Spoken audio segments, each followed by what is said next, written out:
میرے دوست نے مجھے اپنے گھر بھیجا کہ آج میں کسی مصیبت میں ہوں، تم میرے گھر جا کر صورتحال بتاؤ۔ جب میں ادھر گیا تو پتہ چلا میرے دوست کو پولیس لے گئی ہے۔ میں نے جا کر حال حوال لیا تو پتہ چلا گھر میں ایک جوان لڑکی اور اس کی امی رہتی ہیں۔ ان کو حوصلہ دینے کے بعد میں واپس آنے لگا تو سجاد کی امی نے کہا، بیٹا ہم رات گھر میں اکیلے نہیں رہ سکتے، مہربانی کر کے رات کو تم گھر آ جانا۔ میں نے پہلے تو انکار کر دیا، لیکن جب انہوں نے سجاد سے فون پر بات کی اور اسے کہا کہ شہزاد سے کہے کہ رات کو ادھر ہی آ جائے، اس نے مجھ سے کہا تو مجھ سے انکار نہ ہو سکا۔ بہرحال میں اس وقت ان کے گھر سے نکل آیا اور دفتر چلا گیا، اور پھر رات کو 10 بجے قریب ان کے گھر چلا گیا۔ دونوں ابھی تک میرا انتظار کر رہی تھیں۔ میرے جانے پر کھانا کھایا اور ہم نے مل کر کھانا کھایا۔ اس کے بعد سجاد کی امی، جو پہلے ہی شوگر، بلڈ پریشر اور دل کی مریضہ تھیں، قتل اور اس کے بعد پولیس کے چھاپے سے بہت زیادہ خوفزدہ تھیں، نیند کی گولی لی اور اپنے کمرے میں سو گئی۔ مناہل نے میرا بستر دوسرے کمرے میں لگایا اور خود امی والے کمرے میں جا کر سو گئی۔ تاہم مجھے نیند نہیں آ رہی تھی۔ میں جانے کی ان سوچوں میں گم تھا کہ رات کو تقریباً 1:30 بجے قریب دروازے پر دستک ہوئی۔ میں نے جا کر پوچھا تو باہر سے آواز دی گئی کہ دروازہ کھولو، پولیس آئی ہے۔ میں نے دروازہ کھولا تو 1 درجن قریب پولیس والے موجود تھے، جو دروازہ کھلتے ہی مجھے دھکا دے کر اندر آ گئے۔ انہوں نے سارے گھر کی تلاشی لی۔ اس دوران مناہل اور سجاد کی امی بھی اٹھ گئیں۔ جب گھر والوں کو سجاد نہ ملا تو انہوں نے مجھ سے پوچھا کہ تم کون ہو؟ میں نے ان کو بتایا کہ میں مہمان آیا ہوں، تو مجھے کہنے لگے تم بھی ہمارے ساتھ چلو۔ میں نے ان سے کہا میں کیوں چلوں؟ تو کہنے لگے کہ تمہیں سجاد کے بارے میں معلوم ہوگا، جب وہ پکڑا جائے گا تو تم کو چھوڑ دیں گے۔ خبر میں ان سے کہا کہ آپ چلیں، میں اپنی گاڑی میں آتا ہوں۔ تو انہوں نے 2 سپاہی میرے ساتھ میری گاڑی میں بٹھا دیے۔ میں نے تھانے جاتے ہوئے راستے میں ایک فوجی افسر دوست کو فون کیا اور ان کو صورتحال سے آگاہ کیا، جنہوں نے کچھ منائی کا کہا اور فون بند کر دیا۔ جب تک میں پہنچا یہ ٹیم انچارج سب انسپکٹر ہی باہر کھڑے تھے۔ میری گاڑی سے اترتی کہنے لگے آپ ہمیں میجر صاحب کے بارے میں پہلے ہی بتا دیتے تو ہم آپ کو تھانے آنے کی زحمت ہی نہ دیتے، آپ گھر جا سکتے ہیں۔ معاملہ میری سمجھ میں آ گیا کہ میرے دوست نے فون کر کے ان کو مجھے چھوڑنے کا کہہ دیا تھا۔ خیر واپسی پر میں نے دوست کو فون کر کے ان کا شکریہ ادا کیا اور سجاد کے گھر چلا گیا۔ میں گھر پہنچا تو مناہل اس کی امی سین میں بیٹھی رو رہی تھی۔ مجھے دیکھتی ہی مناہل بھاگ کر میرے پاس آئی اور میرے گلے لگ کر رونے لگی۔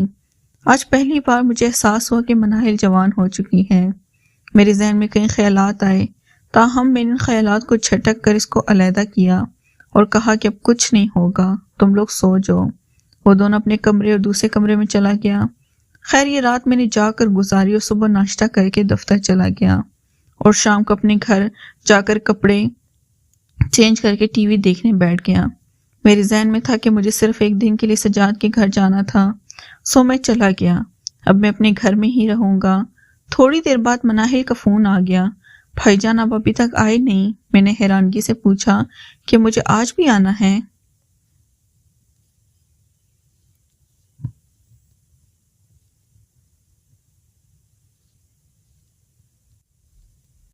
تو کہنے لگی آپ آ جائیں۔ میں نے حیرانگی سے پوچھا تو کہنے لگی آج ہی نہیں، مزید کئی دن تک ہمارے یہاں ہی رہنا پڑے گا۔ خیر میں نے گاڑی نکالی اور ان کے گھر چلا گیا، جہاں کھانے کے بعد سجاد کی امی تو نیند کی گولی کھا کر سو گئی، لیکن میں اور مناہل ٹی وی لانچ میں ٹی وی کے سامنے بیٹھے ایک ڈرامہ دیکھ رہے تھے۔ اس دوران خبر نامہ لگا تو ہم دونوں باتیں مناہل سے لگے، جس میں ان کی پڑھائی زیر بحث تھی۔ رات کو تقریباً 10 بجے قریب دروازے پر بیل ہوئی تو میں نے جا کر دروازہ کھولا تو سجاد سامنے کھڑا تھا۔ میں اس کو لے کر اندر آ گیا، جہاں وہ چند منٹ تک رکا۔ اس نے مناہل کو امی کو جگانے سے منع کر دیا اور تھوڑی دیر بعد چلا گیا۔ اس کے جانے کے بعد میں نے مناہل سے کہا مجھے نیند آ رہی ہے تو میں سونے لگا ہوں۔ تو اس نے کہا کل ساری رات امی تو سوئی رہی اور مجھے نیند نہیں آئی، میں ساری رات جاگتی رہی ہوں، اس لیے میں نے آج آپ کا بستر بھی امی کے کمرے میں ہی لگا دیا ہے۔ میں نے اس کو کہا کہ مجھے اس کمرے میں نیند نہیں آئے گی۔ میں کیلا سونے کا عادی ہوں، تو کہنے لگی کہ یہ آرڈر امی نے کیے ہیں، لہٰذا آپ کو ان پر عمل تو کرنا پڑے گا۔ خیر میں اس کمرے میں چلا گیا جہاں اس کی امی بیڈ پر لیٹی ہوئی تھی، جبکہ میرا بستر زمین پر لگا ہوا تھا۔ جبکہ منائل خود صوفے کے اوپر لیٹ گئی۔ منائل نے بڑی لائٹ آف کی اور 0 کا بلب آن کر دیا۔ تھوڑی دیر تک ہم لوگ باتیں کرتے رہے، پھر منائل سو گئی، جبکہ میں ابھی تک جاگ رہا تھا اور جانے کی ان سوچوں میں مگن تھا۔ رات کو کسی پہر میری بھی آنکھ لگ گئی اور میں بھی نیند کی وادیوں میں پہنچ گیا۔ ابھی آنکھ لگے تھوڑی دیر ہی ہوئی ہوگی کہ سجاد کی امی کے خراٹوں کی آواز سے بھی جاگ گیا۔ سوچتے سوچتے رات کے 3 بج گئے۔ جب منائل آ کرتے اٹھ گئی، اس نے مجھے جاگتے ہوئے دیکھا تو فوری طور پر کپڑے سے اپنی چھاتی ڈھانپ لی اور کہنے لگی کہ شہزاد بھائی ابھی تک جاگ رہے ہیں؟ میں نے جواب دیا کہ مجھے نیند نہیں آ رہی۔ وہ اٹھ کر باتھ روم چلی گئی۔ واپس آئی تو کہنے لگی آپ ٹی وی لگا لیتے۔ میں نے کہا میں نے اس لیے نہیں لگایا کہ آپ لوگ ڈسٹرب نہ ہوں۔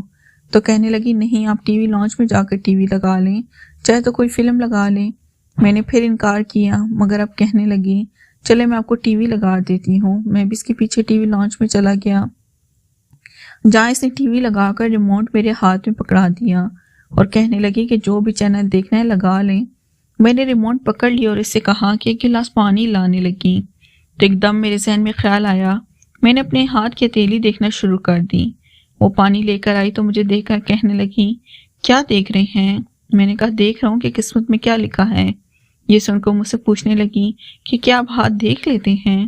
میں نے اس سے کہا بس تھوڑا بہت گزارا کر لیتا ہوں۔ یہ سن کر وہ کہنے لگی کہ میرا بھی ہاتھ دیکھیں۔ میں نے انکار کیا تو ضد منائل نے لگائی۔